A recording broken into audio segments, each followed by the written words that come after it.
This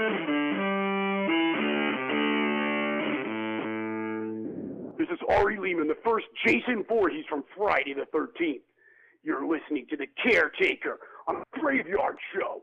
Jason never dies.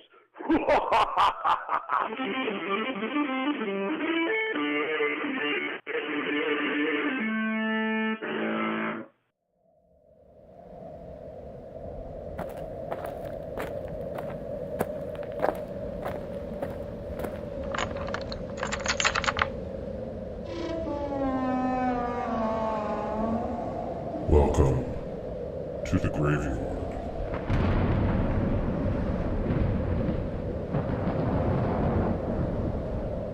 And you are listening to the Graveyard Show podcast, the Tombstone Edition. I am your caretaker, and the graveyard is open. I absolutely love that intro. That is probably my favorite intro of any guest that I had on the show during my time hosting the Graveyard Show podcast. I would always ask my guests at some point, either before or after the interview, would you mind just doing an intro that I put at the top of the podcast? And they were all great. They would say, of course, no problem. And many of them would just do a straightaway, intro. And then every so often we'd get one of those creative ones that would just be great. And this one, this was Ari's idea. And at one point, as you'll hear during the interview, he was playing his instrument, which I'll get into in a second. And he's like, yeah, I'll do it for the intro. I was like, awesome, done, go ahead. And he did. So, yes, as you heard at the top of the show, actor and musician Ari Lehman will be joining me to discuss his experience on the original Friday the 13th film. He, of course, was the first actor to play Jason Voorhees, and I guess you could say he played Jason in his purest form. He played him as a boy. So we'll get to that in just a second. The podcast itself became a Friday the 13th themed podcast because at the time the original films were being released on DVD, and Friday the 13th Part 3 was released. I believe it was the first time it was ever released on home video in its 3D format, as well as, of course, the 2D format. So I left some of my ramblings at the top, but right before the interview, so I thought it would just be an interesting lead-in as well. Stay tuned afterwards, because there are a couple of things I just want to mention regarding Friday the 13th, and I would love to get some of your thoughts, or all of your thoughts, on this idea. And in the meantime, well, my trusty werewolf has arrived. He's giving me the side eye because he knows that this is a long interview and he knows I have to stick to time. So I don't want to piss him off.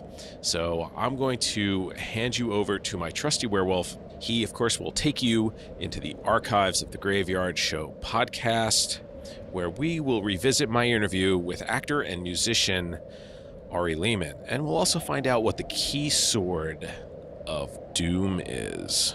The time, February 5th, 2009. The place, Graveyard Show podcast number 8. I will see you right here when you return.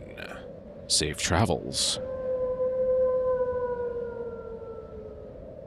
So it looks like Friday the 13th has come a little early this February.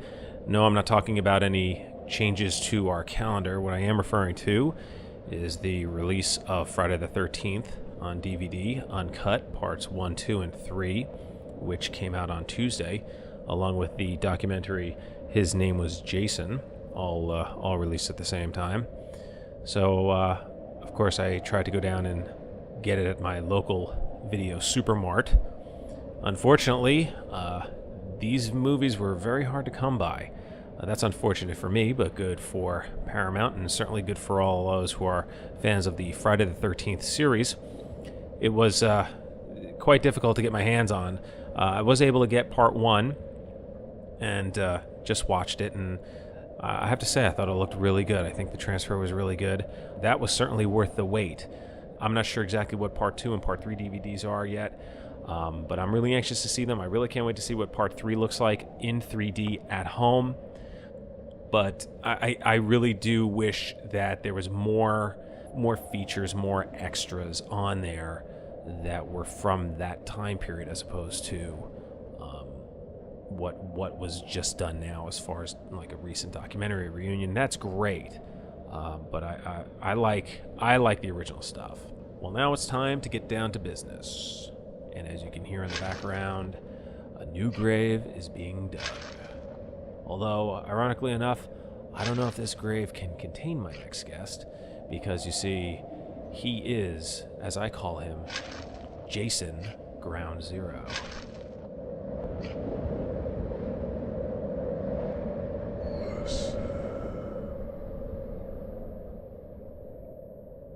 Who could forget the moment at the end of the original Friday the 13th when young Jason Voorhees jumped from the lake, pulling Adrian King into the water, creating one of the most famous moments in cinema? Well, you can hear my guest in the background. His name is Ari Lehman. Unforgettable. And Ari has moved on since then. He is now a musician. It's cold here in Chicago, I'll tell you. I can only imagine. And I want to say hello to all your listeners out there, but remember that also Crystal Lake was full. I mean, for reasons I'll go into, it was really cold that day, and actually I was just grabbing onto Adrian King for warmth. I was just that's all it was. It was a warmth. Well, we'll get into all that in just a minute. So here we are. The Friday the 13th film was re-released on DVD on Tuesday. I mean, can you believe that it's been 30 years since you did that famous scene?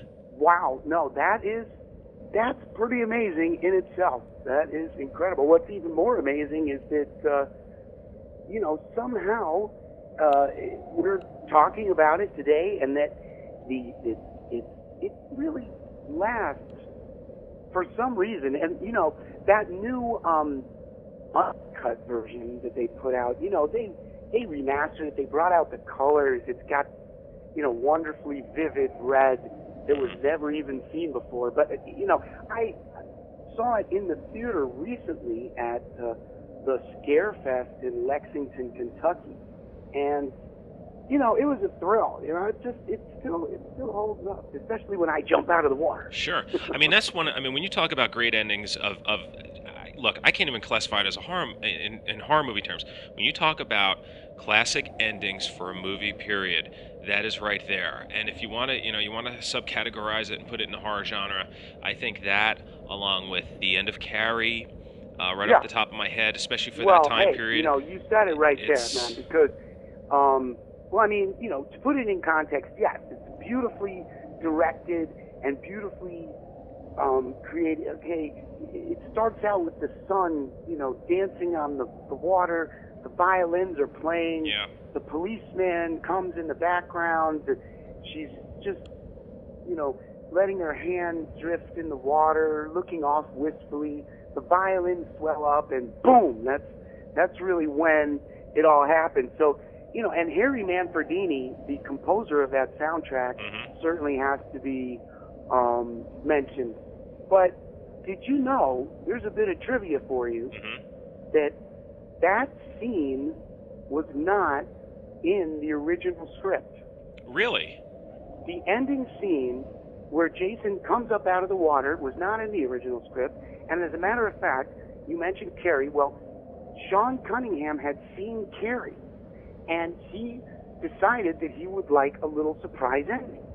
And so he put this idea out, surprise ending, to Victor Miller and to everybody, including Tom Savini. Now, it was Tom who came up with the idea. Let's have Jason come up out of the water in a dream sequence of sorts. Of course, it's a wonderful idea, and it gives a chance for him to show off some of his great makeup techniques, where he made Jason look horribly covered in decaying vegetation and that whole thing, swamp muck, which was real swamp muck. But so Sean said, yeah, let's do that, and they wrote this new ending. So if you ever see the script itself, the old script, the original script, it does not have this ending in it, and they all came up with this brilliant ending. And well, do you remember? I know it's been a long time, but do you remember what the original ending was, or at least what the script version was? Having recently read the script, originally my role was, hey, Ari, come on down to the set. We're going to make you look like this kid, and then you're going to drown. End of story. And so it wasn't until months later that I heard from him, okay? Oh, wow. So we shot that in August, and we shot the drowning scene in October. And that's why it was cold. But indeed, the ending, as can be seen in, many of the other Friday the 13th alumni have copies of the script. And those scripts, at the end, it just says, Alice kind of says something to the policeman, and walks off. So that's basically, the original script that Victor Miller had. I saw just recently. So essentially, then this was a one-time movie. This was not really. It didn't sound like the original ending had any sort of setup, maybe for the sequels. Correct. I mean, originally, this was a way that Sean was gonna make up for the losses on a comedy that he had intended to be an after-school special, which was about kids who play soccer. And I was actually in that comedy, and that didn't do so well, maybe because soccer wasn't as popular as it would become at that time. But like the New York Cosmos were in it, and it was really a good little movie. But he just made this to make up the losses of that. So in essence, when the idea was, wow, the mom is the killer, and there's her head has been cut off. But see, now, herein lies the rub, because when they came to me and said, oh, you're going to come back up out of the water, now, they didn't tell me it was a dream sequence at first. Okay. Now, as a kid, I was all like, oh, I'm coming back out of the water because, she cut off my mom's head. Yep. It wasn't a stretch for me to believe, as a science fiction loving, comic book reading kid, that, oh, here's a swamp thing, here's a creature from the Black Lagoon, here's Aquaman. He lived underwater for 11 years, whatever. And then the drop of blood hits the water, boom, he's, maybe it was radioactive lake, who knows?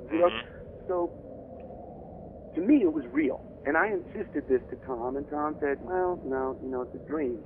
But he said, you, as an actor, if you play it real, he was being fun with me. He saw my disappointment. He was like, yeah, you play it real, So I said, okay, yeah, I'm going to play it real, because he said that if you were a ghost, a ghost doesn't think, ooh, I'm a ghost. The ghost thinks it's, it's a ghost. Sure. Knows it's a ghost.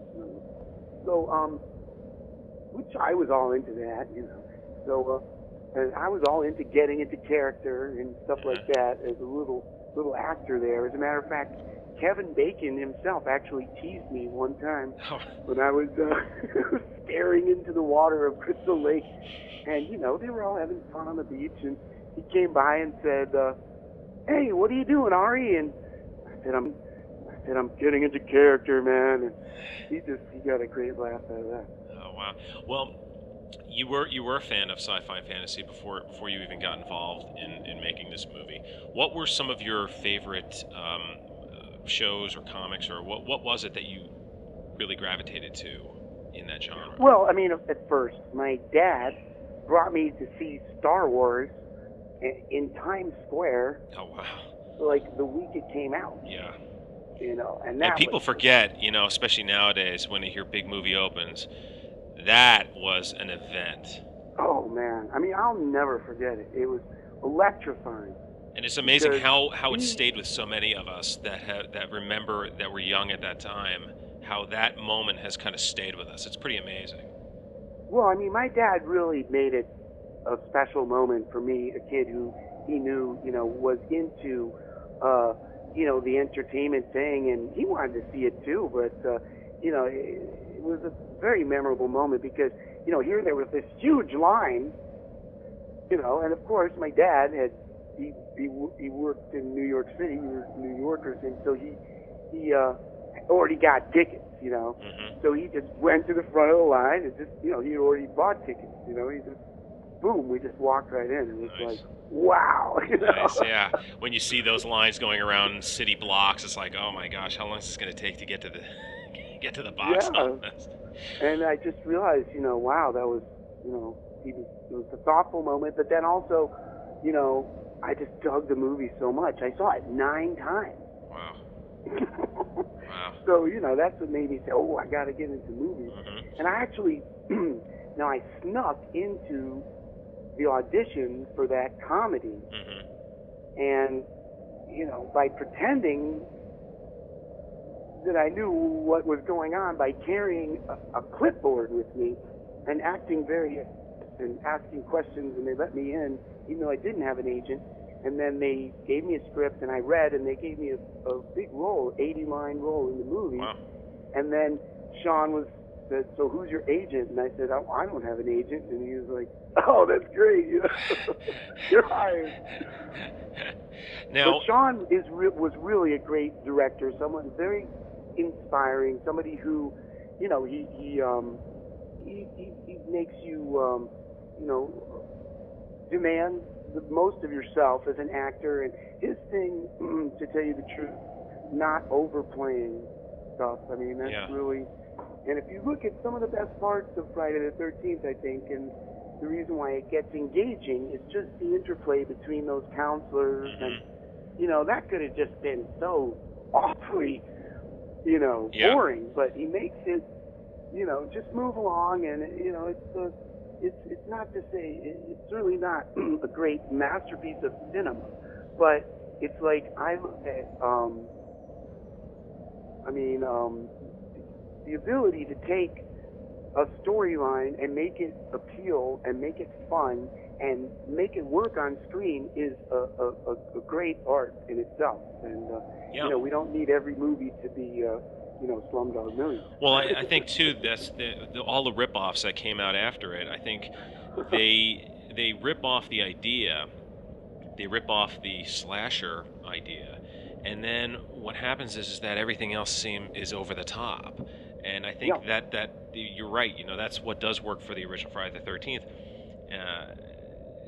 And subsequently the other ones too. Is that, you know, I mean, it's like there'll be a first concept, and then people will just take that and they run down the field with it because they think they're being original. But again, it was Sean's restraint in certain shots. Like, people never remember, like the moon, an owl. You know, just little things. Just little things. It almost plays like a thriller to some point, like a suspense thriller. That's what they were drawing on. But see, the difference here, the originality, and here's where the real soup gets flavorful. It also comes from disaster type movies like Jaws, in particular. Jaws came just before, maybe 3 or 4 years, and I remember the impact that film had. Now, Sean Cunningham lived in Connecticut, in the same town that I lived in, and that's why I got to audition. And we all lived near a beach in Connecticut, and, you know, Jaws took place in Long Island, and so that had a big effect on all of us. And in many ways, especially with that final scene, the first Friday the 13th, you got a little Jason, it's like Jaws in the woods, kind of. It takes a place that was safe and fun and sunny, and suddenly it's dangerous. And in this case, it's a summer camp, which is brilliant because that also ties in with the, you know, we all tell ghost stories around the fire.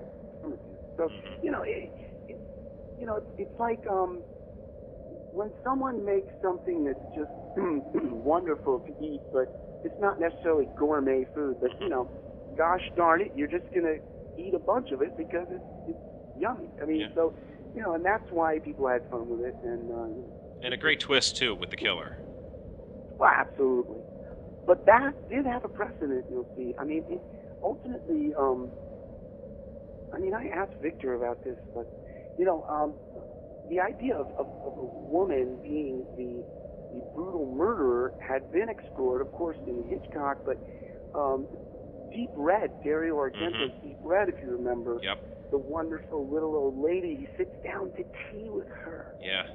And see, now I think that was very European the way they played it. And I think somebody along the line must have seen it, because that really rings a bell with me. And then I don't know, because I've asked them, did you see Deep Red? But what do they remember? It was Sure.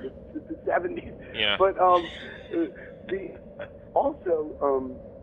the ending scene where, hey, there's a little boy who's slightly odd, and he's coming after this girl in a boat in a little pond. Well, you've got that again in Argento's Phenomena with Jennifer Connelly and Donald Pleasence. And if you remember, in the end, she's running through this awful pit, and then she comes through, and there's this little deformed child with a spear, and she runs off this pier, and she gets in a little boat, and there we have it. There's actually the part where he comes up out of the water, this oddly deformed child. And Dementia 13, you got that body comes up out of the water. That's am I right? Yeah, that's right. That just seems so similar to the Jason moment. Yeah. When I saw that, I was like, whoa. I mean. And it also, and even when Adrienne King at the end says, she looks out towards the camera or at the camera, and she says, well, then he's still out there. It's such what a great end. But also, what a great setup for the rest of the series, because then you sit there and you're thinking, well, okay, maybe the boy's dead, maybe she's gone crazy, like at the end of at the end of Carrie, where Amy Irving is just screaming uncontrollably, and her mother's trying to hold her and trying to wake her up from that nightmare, and she can't wake. Right. She's not waking up, and it's very. So I love about films like that is that they kind of transcend the genre that they're in, because it could be anything. Well, I agree completely, and I think that the Nightmare on Elm Street series has made great use of the dream metaphor, and so many great horror movies, ooh, it was a dream, wow, okay. Now, I think that, however, Friday the 13th and Jason Voorhees, Jason is real. In other words, if you see Jason, if you see the face of Jason, the hockey mask, the face of death, it means you're going to die. There's very few people in those movies that have not, he comes in, he's silent, and he just kills. And it's like, it's not an evening character. It's kind of like a righteousness gone awry character. And, I think that's why I contend that what happened was real and not a dream. And, of course, that's been my contention all along. Now, I have an explanation that I've come up with, and, if anybody wants to hear about it, talk to me at a horror convention. Actually, you know what? Why don't we? Kind of a long story. No, actually, you know what? Why don't we hit that? Because that was something that I wanted to touch on with you. Because I did read in one of an interview that you had done a few years ago, your thoughts on the character of Jason before and after his mother was killed. My feeling is that just to make it, Friday the 13th. Why Friday the 13th? Okay, why Blairstown, New Jersey? That's where it was shot. Blairstown, New Jersey. So I started thinking, it's like, well, that's where the Blair Witch is from. The New Jersey Devil. So I'm thinking that maybe the Blair Witch never died, but she became a lake witch. And she lives underwater, under Crystal Lake. And therefore, Crystal Lake is cursed. And the witches' council, as it were, had sent a good, guardian witch to go down there and get rid of this demon in the bottom of Crystal Lake.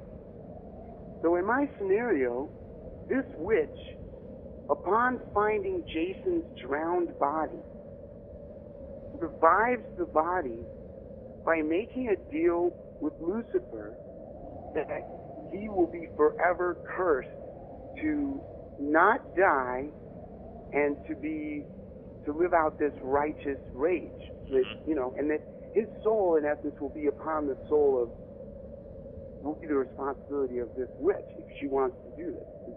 So she agrees to do that and transforms him into this big Jason demon who is able to deal with this witch and is able to annihilate the witch. And the thing is that, but this big demon still has the mind of a little boy, because there's no, there was no time for him to develop. And there's more parts of the storyline that even explain why he attacks people when he sees them having sex or when he sees them partying. Well, why do you think? Because, I mean, certainly there's been enough discussed about that. It has to do with the relationship with him and this witch who trained him. Okay? At first, he's just a boy she resurrected, and she puts a spell on him in my storyline. Sure. That when he goes down into the Crystal Lake to do battle, he transforms into this 8-foot big guy, right? But when he comes back out of the water, he's just Jason, okay? But see, during this transition, during her training him, like at first he's not able to defeat the demon. He goes down, he does battle, but he does not win in my storyline. So then he comes back one time, and he finds the good witch, who's a woman, having a little sex with her boyfriend. They're smoking weed, they're having sex, they're having a good time, and he sees this, and he thinks that she's being attacked because maybe they're having a little rough play. Okay. And she thinks he's being attacked, so he comes in, little Jason, to defend her.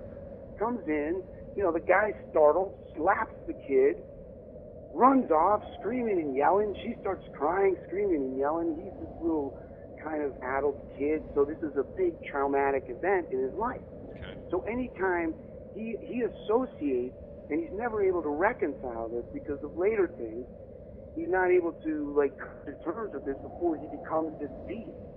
So that the beast is always threatened by people partying or people having sex, because he thinks they're attacking his, it's constant. See, the thing about Jason is his mother, okay? He loses his mother, but then his mother avenges all of the deaths, okay? In essence. Now, when she dies and goes into the afterlife, you see, I think that then, as is shown in a lot of the movies, then she has the power to speak to Jason and have some control over Jason after she's dead. But it's very Norman Bates-like too, because you have a very dominant mother character in the story, and this an adult boy, I guess you could say. And once the mother is gone, he has no control. He's lost.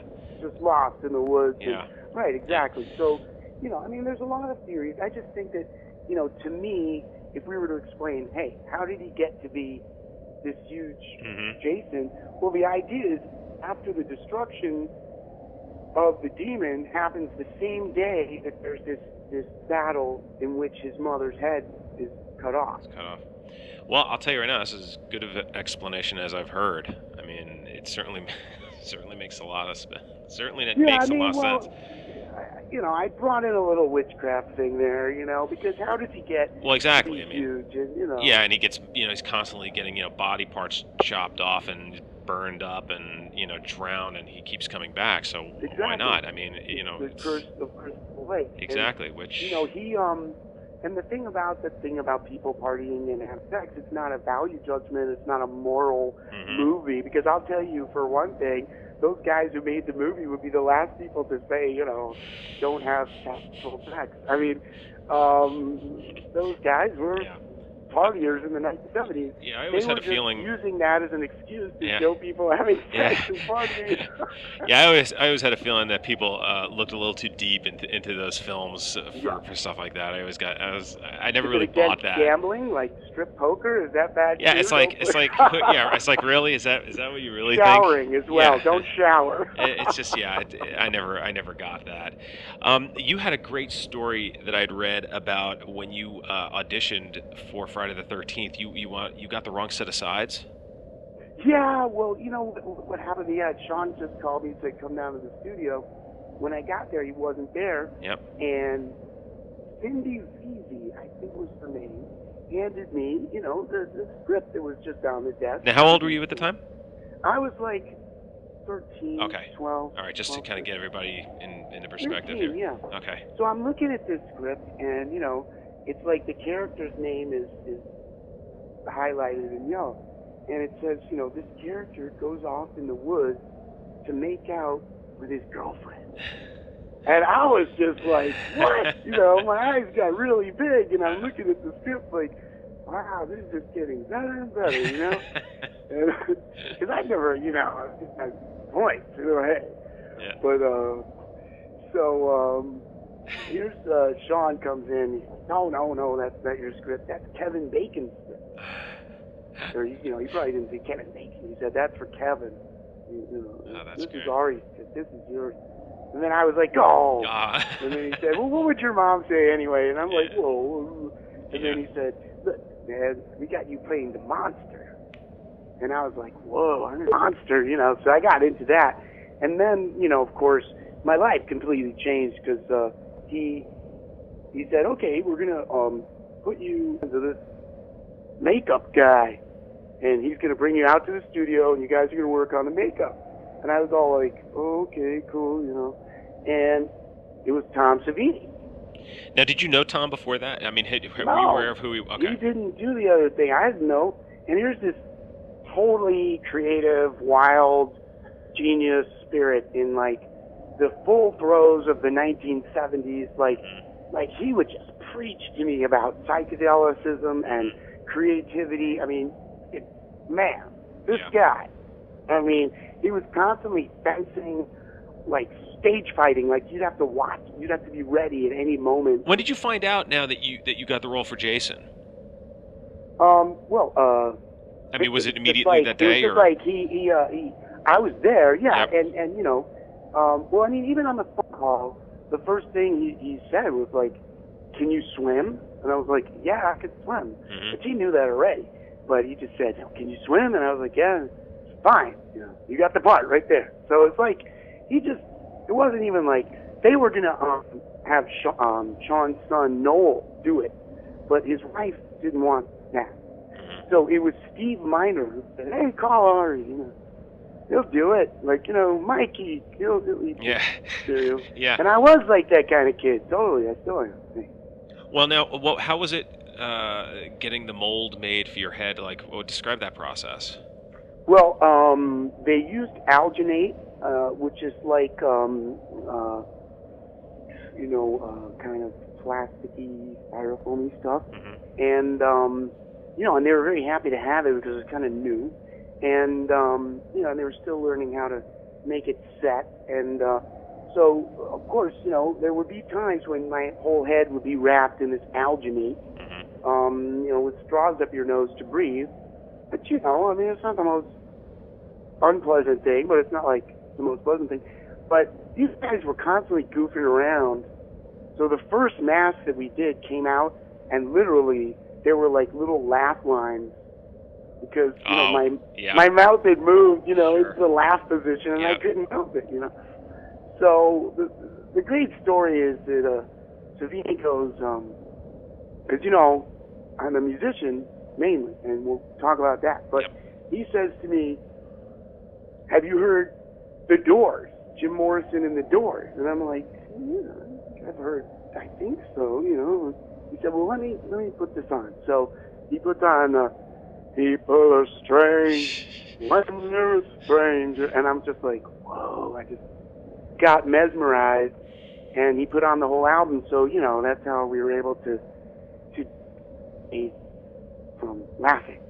And so Jim Morrison helped the Doors help Friday the 13th. Now, the first shooting scene you'd mentioned, the first scene that you'd done in the water was done during the summertime, and you simulate. Right. You're simulating First, the drowning. when we came in, the whole idea was, here's Jason. Yep. You're supposed to be sorry for him, but a little bit, but not so much. Mm-hmm. And then he drowns, and that's it. End of story. The only scene was me, and she says, see, I think the scariest scene is where Alice realizes that Pamela is the killer, mm-hmm. and they're in this room together, mm-hmm. in this little cabin. And so that's when she has the flashback, and she starts talking to the flashback, and don't let them get away. Yep. Kill them, Mommy. And Now, so she says, well, I will, Jason, I will. So then it dawns on Alice that Pamela's ooh, and I think there's a great moment there. I mean, that's pretty chilly. It's a little more Hitchcock style, but yeah, that was gonna be it. Were you concerned when you were swimming? Were you concerned Pardon? at all when you were doing the drowning? Were you a good enough swimmer that in case? Oh, dude, if you watch the movie, I'll give you a big one right now. Here you go. Okay. When I'm drowning, Yep. it's a brief scene, but I figured, look, I'm drowning, but we used to do this thing because of Jaws, okay, where you'd be swimming in the water, because I live by the Long Island Sound. Okay. So I'd be swimming all day long, all the time. And so we would do this thing where you're sitting there, and then you make your foot like circle you, Yep. like it's a shark fin. Yep. You've seen kids do this. Sure. Yep. And then you play react to it, and then you get sucked under the water. I used to do that all the time. I mean, it was like that was our joke. Sure. So all I was doing our Jaws joke. I mean, we had done it a million times. It wasn't even like, So it was something you've done so many times. Yeah, it wasn't even like you were worried. No, concerned. but then here's what I'm giving you. Yep. Is that at the end you'll see I just kind of flashed my foot at one point, and when I did that, I was consciously thinking like it's the Jaws joke, like just to make a little reference to the Jaws joke. Sure. And I didn't think that they would put that in the movie. I just thought I was just doing my Jaws joke, and my foot kind of came up there, That's great. And there it is. It's in the film. Now, actually, and Sean liked it because it looks like I'm really helpless drowning with her. Sure. But later on, when I did the coming out of the water, Yep. then they coached me to be menacing. Now, you didn't meet Adrian King before you filmed that scene? Whose idea was that? Well, what John said, don't talk to anybody, stay away from people with the makeup on. That's actually why I would go out and just look into the water. Yep. But also you got the makeup on. It's not that easy to talk, and it's good to be in character for scenes like that. You don't want to be all buddy. And so they walked me out into the lake, and this is when we had all the muck all over me. Okay. And some nastier teeth and other nasty stuff, and a whole other prosthetic. They poured a whole other prosthetic in it. So, they wanted to make it look more repulsive. Now, originally when Betsy didn't even know the child was supposed to be like that at all. She had to modify her whole thing when she found out. Okay. But anyway, we didn't want to give Adrian any opportunity to... Sure, to react. Yeah, they wanted to scare her a bit. Sure. So I had my face the other way. She came out. She turned around. I went under the water, so she really never saw it up close. Okay. So then, Sean says, "Okay, Ari, you're gonna direct this scene." He actually said, when you go under the water, that's action, and when you wait for those bubbles to clear. Not too long because we're rolling, but wait for those bubbles to clear, wait till the water is still, and then come up out of the water. And so I did that. And the first time I did that, I jumped out of the water with a lot of menace, kind of thing. And Adrian turned and went, what? And jumped out of the boat, basically. And, because of the whole motion, she fell clear out of the boat and clear out of the frame, and she was like, oh, bleepity bleep, and she so then, and it wasn't her fault, she was doing a great job. She was just reacting to this. And it was kind of a tight shot because, they didn't want to reveal the fact that we were shooting a segment close to the shore. Yep. First they show she's way out in the lake. Yep. So then this shot, it looks like they went in close on her way out in the lake. But what they did was they went in close on her, right near the shore, so I was able to jump out with force. Exactly, yeah. And, so she jumped clear out of the shot. We all had a laugh. They blow-dried her hair and her blouse, and she came back in the boat. And that's why, she has the nicely blow-dried hair, even though she just chopped someone's head off. Exactly, yeah. Which is very 80s in itself. Sure, of course. Big hair blow dryers, gel, the whole deal. Yeah. So did anybody think at that point in time, I know that Sean was trying to go for the Carrie sort of, catch the I think end. a few people mentioned, well, that's a take on Carrie, but, Sure. nobody is expecting it. no, they felt like, well, you're taking it up a notch. Yeah. Did anybody think like, wow, this is really going to really have an impact? Because really, when you think of none of us thought anything more than that it was a fun job, mm-hmm. and that it was fun, and what I did think to myself, what a great bunch of people to work with, so inspiring. To be that age, mm-hmm. and to meet people like Tom Savini mm-hmm. and Sean Cunningham and Kevin Bacon and Harry Crosby and Adrian King and all these wonderful people who were very, inspirational. Tasso Stavrakis, who was Tom Savini's assistant, makeup dude and stuntman, and that's his hands at the end when Pamela gets her head chopped off. You'll notice they're kind of hairy. It was like, wow, man, to see that kind of thing. And then, of course I thought, it would be great to do another film with those guys. Now, nobody had ever thought they're going to do Friday the 13th again. And secondly, certainly nobody ever thought that they were going to do Friday the 13th again with the device of using the character that I played. You did what any good actor would have done. You were in a successful movie, and then you switched careers and went to music. So well. No. I was a musician all along, and I've been considering that. But no, I Sure. appreciate your throwing that light on the judgment. So let's really, because that's what you've been doing for a while now. Yeah. What exactly made you, after Friday the 13th was done, what made you say, you know what, I really want to concentrate my efforts on music?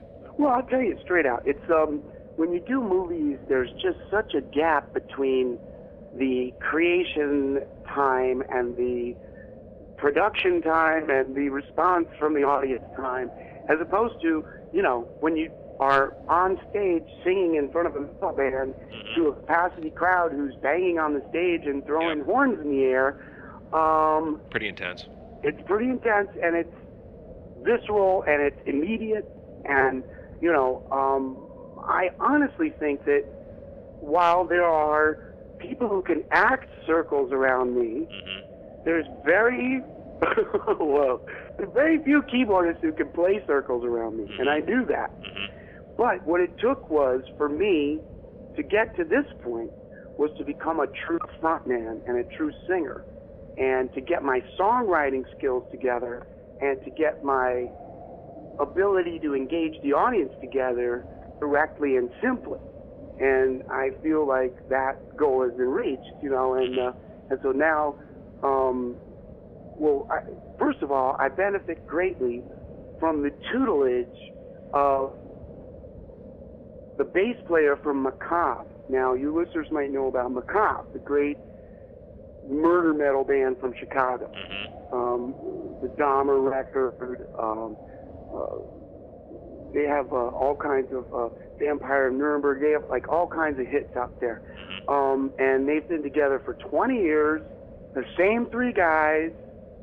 And I just saw them last month, and they never cease to amaze me. And it's one of the most intense things. And so Chuck also known as Nefarious from Macabre, is also the bass player in First Jason. Okay. And First Jason, by the way, for those that don't know, First Jason is the name of your band. Yes, First Jason is monster metal band that I am the frontman of. Mm-hmm. Yes, indeed. And please, right now, go to our MySpace, First Jason, and check out the songs that you can listen for free right there. Jason is Watching and Jason Never Dies. And as I said, those feature Nefarious from Macabre, and also the drummer, who's a good friend of mine from New York for years, who also tours with the Cro-Mags. Okay. And his name is Amit, and so we call him Amit Cleaver. Okay. For our horror purposes. Sure. And Amit Cleaver Shamir, and he's a great drummer, and he, as I said, he's buddies with all the Bad Brains guys. So it certainly has punk and metal influences, and it's also just me getting out there and performing in front of people. We've actually toured before, but we've just now we're putting together a very comprehensive Jason Unmasked tour to celebrate the release of the new Friday the 13th and of our debut recording, which is called Jason is Watching, and we're really excited because we've booked up a bunch of great gigs all over the Midwest, and we're featured at Horror Hound Weekend in Indianapolis too. Oh, okay. And when is that going to be, for those that don't know? Horror Hound Weekend is March 27th through 29th, and we'll be performing on Saturday, March 28th, inside the Horror Hound Hotel itself. So that's going to be fun, alongside G. Tom Mack, who wrote the song from the Lost Boys, because there's going to be a Lost Boys reunion there too. But to tell you the truth, I was originally playing reggae music. I had been playing reggae and African music for years when I lived in New York. And I toured with a band from Africa. I worked for Bob Marley's Tough Gong label. I worked for Interscope Records. I even toured in Africa. Wow. I was a keyboardist. I was like the keyboardist to when African and reggae bands would come to New York and they didn't have the visas for their band and they needed a keyboardist, they would get me. Wow. So it was a great experience. And, the scene in the late 80s and early 90s, that whole world music scene was really bubbling, and it was great. It was great to be on that scene, and I learned a lot. But, I still seeking my voice. I met a wonderful lady, my wife, Elaine, and, I followed her here to Chicago, and we were renovating. We managed to renovate a big house and sell it. But in the process of doing that, somebody emailed me out of the blue and said, "Mr. Lehman, is this your autograph on this photo?" And I said, "Well, I've never signed any photo. Why would anybody want me to sign a photo?" And the guy said, "Well, someone just charged me $50 for this on eBay." So I was like, "Whoa!" Wow. So, long story short, I realized that I should get myself out on the horror convention scene. Sure. Now, at first, I would put my reggae albums out on the table, and the metal fans were really cool about it. They were like, "Dude, this is great. I don't usually listen to reggae, but this is cool." And then, they would keep throwing metal records at, "Come on, check this out." Yep. So the fans were like, "Dude, Now I started thinking, get them where they live, and then I started remembering, back, I used to go check out Reagan Youth, were my buddies back in New York, and used to go check them out, and certainly go see the Bad Brains and Dead Kennedys and those kind of bands when they were around. That whole scene, Murphy's Law, Black Flag, that whole scene, I was into it when it was going on. And so I started to say, I got to get metal with this. And, again, it took me some time, but once I got the personnel right, that's when things fell into place. When Chuck came in And he said, dude, I wasn't playing keyboard. I was just singing in the band. And he said, dude, the way you play keyboard, you've got to play keyboard in this band. And I said, but it looks dorky, man. You can't stand behind a keyboard and sing metal. And he's like, I don't care what you do, you got to figure it. So I was like thinking, and that's when I came out of the idea to invent the mighty key sword of doom, which is What is that? The mighty key sword of doom, man. Now anybody who goes to my website can see me playing the mighty key sword of doom, especially at firstjason.com. Okay. Also, there's a picture of me doing it at there's another MySpace, which is First Jason Metal, and that's got a bunch of pictures because it's like live stuff. But Ari, how many websites do you have? Anyway, just let them just check me out. Anyway, we got to get them all in now. So you have myspace.com/firstjason. There's firstjason.com, and what was the third one again? That's just another MySpace. That's like the band space. Oh, okay. And it's myspace.com First Jason Metal. First Jason Metal. Okay, so we have. But anyway, the okay, key great. sword of doom. So what I did was I took this analog synthesizer and I duct taped it to a 5.5 foot long Chinese wooden sword, like one of these manga swords that you see at these Gen Con shows. Yep. And I put a guitar strap on it, dude. And then I put it through this Gallien-Kruger bass amplifier with distortion on it, and the thing sounds monstrous, bro. It's absolutely huge, this thing. And wow. So it enabled me to play as fast or faster than any guitarist out there. And when we put it through the PA of the house, so it just shakes the rafters. Yep. And it's loud as all get out because it's an analog synth, but it has that wonderful, crunchy, distorted sound. Wow. And so this key sword thing, it enables me to stand out there in front. And so it's a trio. Obviously, it's a fun set. We got songs like Jason is Watching, Jason Never Dies, Red, Red, Red, Yep. Sink or Swim,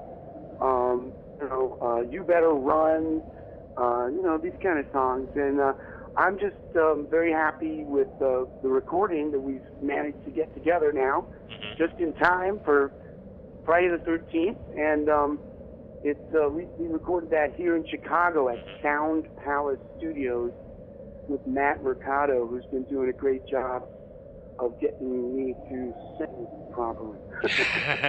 Now, you're also going to be performing with a friend of the program's. You're going to be over at the Bordello of Horror in Wisconsin coming up.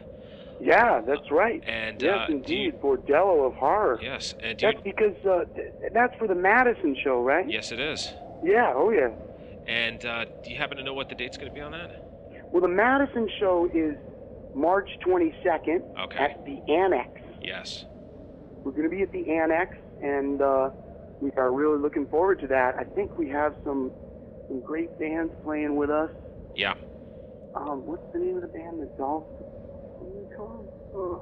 Anyway, I've been putting together all these shows, so I don't want to mention the wrong bands. But Sure. I do know that we're playing in Madison at the Annex on Sunday, March 22nd. And listen, anybody who comes to the show and mentions the Graveyard Show to me at that Madison show or any of our shows will get a free gift. I will give you a free autographed CD or That's free awesome. photo. That is really cool. That is really cool, Ari. And I'll tell you now, people should take advantage of that. Well, that's what we're doing. First Jason's going to be out there giving out as much photos, CDs, we'll throw out some hockey masks for people. We'll auction, not auction, raffle off some actual collectible stuff for people, We'll have a big box of goodies to basically throw out and make sure everybody's happy, and we'll sign anything. And then we'll do photo ops with anybody. Just come to the show. That's awesome. And so you have the Bordello of Horror on March 22nd, and then again, don't forget there's Horror Hound Weekend, which is going to be in Indianapolis. That's March 27th through the 29th. Yeah. All the dates are at firstjason.com calendar. And I'll tell you, it is an amazing. And you know what? I'm looking at the Horror Hound weekend right now, and what a lineup Yeah. that you're a part of. I mean, talk about a Friday the 13th fest. Derek Mears is going to be there. Obviously, you're going to be there. The original Ground Zero, Jason Ground Zero, Ari will be there. You're also going to I have like that one. You're also going to have Tom Savini's supposed to be there. That's the key sword, bro. Oh my god! Bringing out the key sword. That is awesome.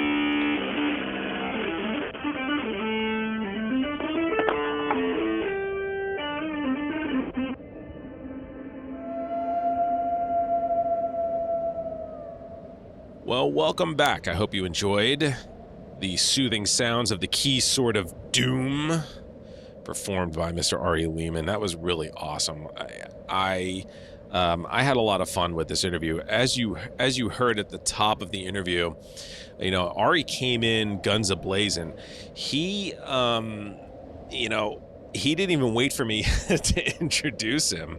It was, I'm talking and Ari's chiming in on the phone, and off we went. I love it. To have such an enthusiastic interviewee on the other end of the phone makes all the difference. It just makes it fun. It makes it easy, and I think it came out in this interview how much fun he was having and how much fun I was having. It was a blast.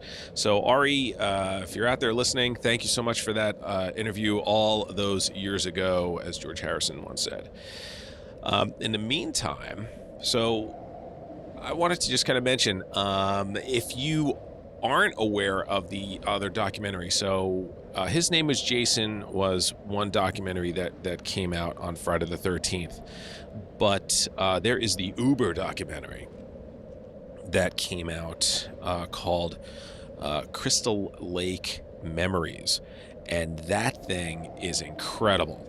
It is the complete history of Friday the 13th, and it's from the original all the way up to and including the remake, which was done, I believe, in 2009, if that's even possible. How is that possible that the remake of Friday the 13th is already 10 years old? That's insane. It feels like it just came out. Well, anyway, Crystal Lake Memories is a fantastic documentary. It is thorough, to say the least. I watched it once and then... Oh, no, I didn't. I bought it. I just flat out bought it. I didn't even have to watch it to buy it. It's almost 7 hours long, folks, but it's worth it. And if you have Shudder had it. I don't know if they still have it in their library, but they were also streaming it on the one of the channels. It might have been the Slasher channel where they live stream movies. And yeah, the whole documentary is almost about 7 hours. I'm looking at it right now. So I bought it on iTunes. And it came in two parts. Part 1 is 3 hours and 51 minutes and 7 seconds. And part 2 is 2 hours, 49 minutes and 34 seconds. So that's what? 351 plus 9 is 4, plus 2 hours and 40. So yeah, 6 hours, 40 minutes and 41 seconds, if I'm adding correctly. And it is worth it. When I was looking up some information on there before I recorded this, I started watching part 2, and then the next thing you know, I'm watching part 3, part 4, and I'm like, I fell down the rabbit hole. I gotta get out of this. So it's really addicting. It's so good because they get almost everybody that was associated with the films. And it's just so thorough. So take a look at that, because one of the interesting things that they talk about on there is why Tom Savini himself said it. He didn't come back to work on part 2 is because in his mind, Jason was never alive in the original anyway. I think mostly everybody thought. Betsy Palmer thought Jason was dead the whole time. Tom thought he was dead the whole time. Sean Cunningham thought he was dead the whole time. So it's interesting, of course, right? Movie makes money, does well, horror film, sequel. Not that difficult. But what I'm getting at is, well, two things. One, if you haven't seen Crystal Lake Memories, see it, watch it, absorb it. It's just awesome. I could just talk for days about that documentary. It's great. And the same company that did the documentary on the Nightmare on Elm Street series. Although now I don't remember whether or not it goes up to the remake. I don't believe it did. I believe it went up through Freddy versus Jason. And that documentary, if you have not heard about it, is called Never Sleep Again, the Elm Street Legacy. And that comes in at a cool 3 hours, 58 minutes, 45 seconds. So there you go. So if you want to just sit and watch two great documentaries on two great series, you could spend the day watching both of those, and there you go. And yes, Friday the 13th, the reboot, was made in 2009. Wow, man. Not only is that 10 years old, we're coming up on the 40th anniversary of the original. Man, I feel old. Now I'm depressed. All right, so what I wanted to get to was the ending. So we talked extensively about the ending to the original Friday the 13th. My question to you is this: as classic as the original ending to that was, or the ending to that, 'cause we talked about it wasn't an original ending. So as classic as the ending to the original Friday the 13th is, my question is this: which one is your favorite ending? Is part 1 your favorite ending, or is part 2 your favorite ending? Now, I'm not talking about the final shot. I'm talking about the Jason moments that happen in part 1 versus part 2. Just curious, because part 1 definitely has, it's the classic. I'd just like to see if any of you out there that are fans of the series, if you prefer the ending of part 2. That's quite a stunt that they did there too. So anyway, so that's what I'm just putting out there just for fun. And I'd love to get your comments. And you can type in your comments just right below there. And of course, if you want to subscribe, hit that subscribe button. And of course, there's always the like or dislike. Hopefully you like these Tombstone Editions.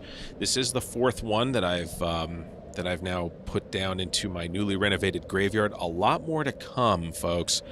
A lot more of these interviews from 2009 and 2010 that I'm uploading little by little. So I have a whole plan, including the one interview with the one person from one of the classic horror films of all time, which never was aired on the Graveyard Show. It was going to be, and then the show went away, and the interview has literally been collecting digital dust these last 10 plus years.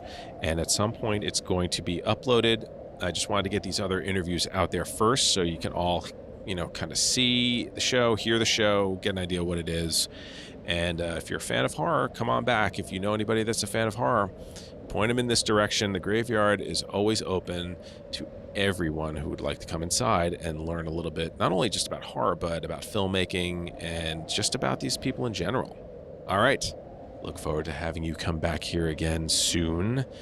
And as you exit the graveyard, I would like to remind you to please lock the gate behind you. We wouldn't want anyone to get out, especially if his name is Jason Voorhees. Until next time.